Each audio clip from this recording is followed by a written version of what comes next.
Welcome back. Well, we're down to the nitty-gritty now, the final part of the final qualifying day. Let's find out who's going to the semi-finals. With just 4 players left on table 1, Surinder's ace high was good enough to send John McGill packing.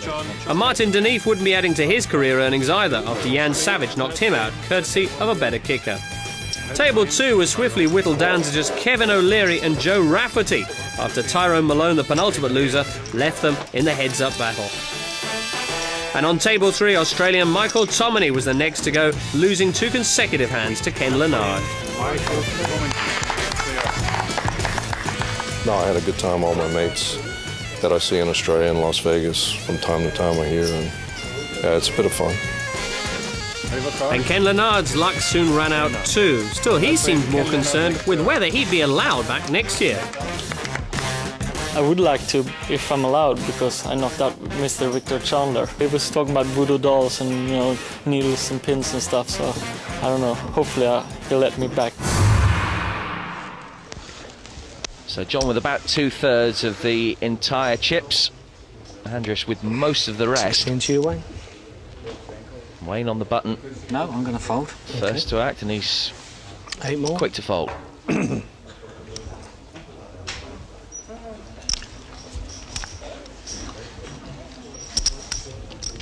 Andres on the small blind. It'll cost him another 800 at least to have any further part in this hand, and it could be an interesting hand, this one, both with an ace.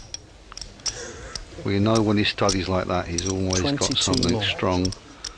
And John has got himself into a horrible position here. John goes all in. Raises all in. With what is, unbeknown to him, the weaker hand. Good strong play by John. There's no way of knowing that Andres is as strong as he is. And Andres actually with a difficult decision, but I think it's probably going to be a call. Have a good hand, heads up. Really? Mm. I think I've had a pretty good hand. Heads up. Just heads up, or in general? Makes no difference to me. Doesn't? No. Heads up, full table. Hands the same to me. I have seen Andres put down some big hands. I think he would throw away an ace-jack. Ace-queen a lot stronger though. Much is in the pot? 22, 16, 38, 76. I think he's talking himself into passing this one.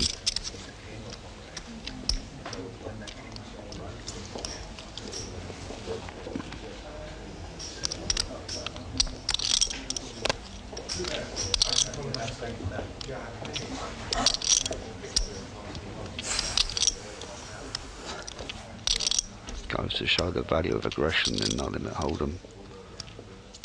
John putting the decision on Andreas. All right, John, let's do it. All in. Table 1. Well, that's a good call. Ace queen against John's ace 10. Table number 1. Good handing. All in. Andreas is all in with ace queen. Well, John can't go out, of course. Again, Andreas can. John's ace 10. If Andres wins this hand, he will be the new chip leader by a considerable margin. And the flop comes 5 deuce. Looking 4. good for Andreas, but a 10 Ace queen kills in him. front for And Andreas. 3 would split it. Turn card. There's a 6. Still ahead. And the last card is a queen. Well, he got the pair of queens, as it turns out, and that's a big hand. It transforms the top of the leaderboard. Andreas, had that been a 10, would have been out, but it was a queen, and it completely transforms the fortunes. Andreas now the new chip leader.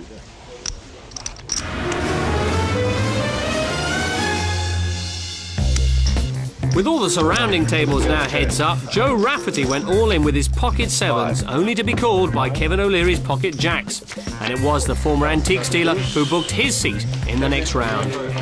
The best structure I've ever had in a tournament. I've played in a fair number of tournaments, and as I said, sometimes they become crapshoots. You know, the blinds get so big, a lot of the TV companies don't understand that the poker players actually want to play poker. The Victor Chandler team know what the players want, so it was good. I'm very pleased. Table 3 was Richard versus Richard, Holmes against Barnes. And despite his recent break from playing poker, it was Holmes who progressed through to the semis. And the winner is Richard Holmes. The funny thing is, I played in Paris before I came here, and I hadn't played a hand of poker for 9 months. So this was nice to actually play for a few hours and get a feel for it. You know, I kind of quite enjoyed it. Table 1's heads-up between Surinder Sunar and Jan Savage lasted 2.5 hours before Jan hit a straight. I think I had one of the toughest tables in this tournament. I had Marcel Lusquet, Mel Judah, and Martin de Kniff. So actually, I found myself a little bit unlucky in the draw, but it worked out in the end. Well, John has played some masterful poker in the last 15 minutes or so to get himself back into the lead after that big defeat. Some 11-12 hands ago. Yes, I think given equal cards, John will win this battle. Far more aggressive. And that's the way to play short-handed. Wayne playing short stacked. He has just over double the big blind. All in. Has to go all in with an ace.